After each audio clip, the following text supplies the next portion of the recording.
اگر شوہر دین کے تقاضوں سے نابلد ہے،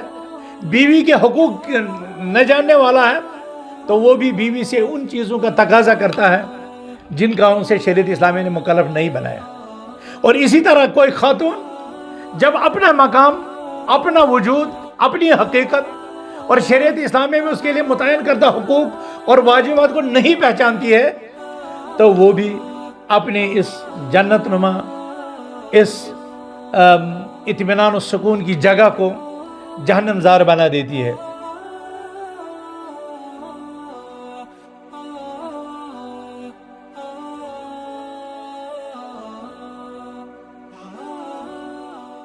السلام علیکم ورحمۃ اللہ وبرکاتہ،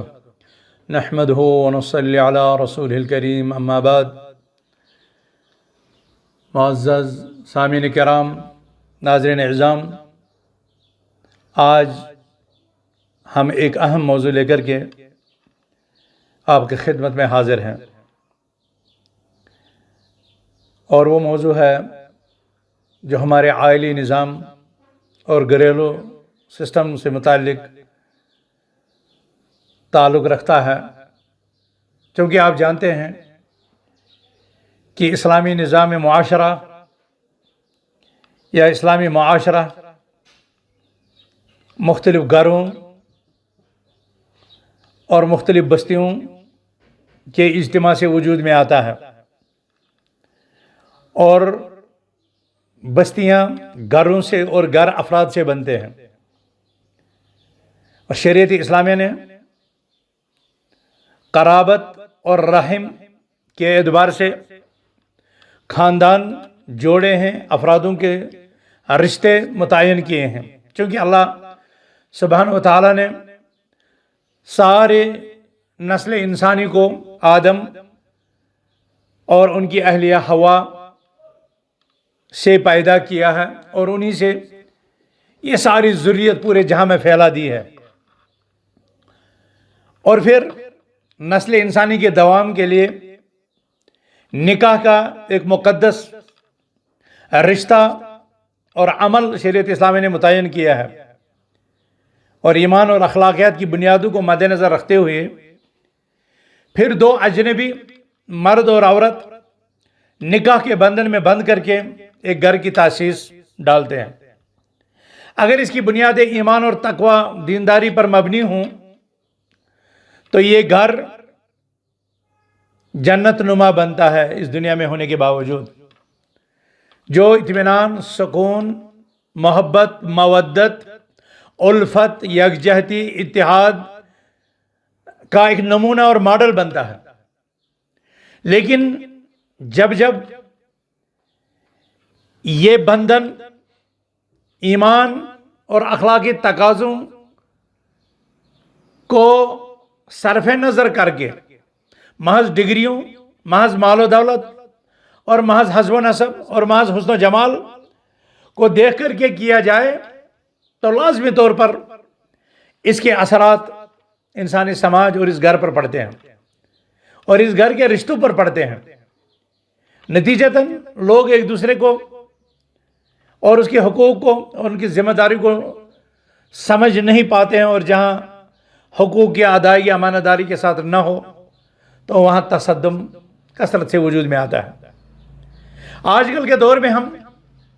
پورے جہاں میں عموماً اور کشمیر میں خصوصاً خاندانی لڑائی جھگڑے، گھریلو تشدد عروج پر دیکھتے ہیں۔ ساس بہو کے ساتھ لڑتی ہے، بہو ساس کے ساتھ لڑتی ہے، شوہر بیوی کے ساتھ جھگڑتا ہے، بیوی شوہر کے ساتھ جھگڑتی ہے، بھائی بہن کے ساتھ جھگڑتا ہے، اور بہن بھائی کے ساتھ جھگڑتی ہے، باپ بیٹوں کے ساتھ جھگڑتا ہے، اور بیٹے اپنے ماں اور باپ کی زندگی کے در پہ ہیں،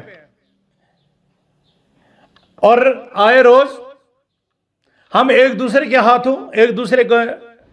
کٹنے، مرنے، جلنے کی وارداتیں سنتے رہتے ہیں۔ یہ سب کیا ہے؟ یہ سب محض اس وجہ سے ہے کہ ہم انسانوں کے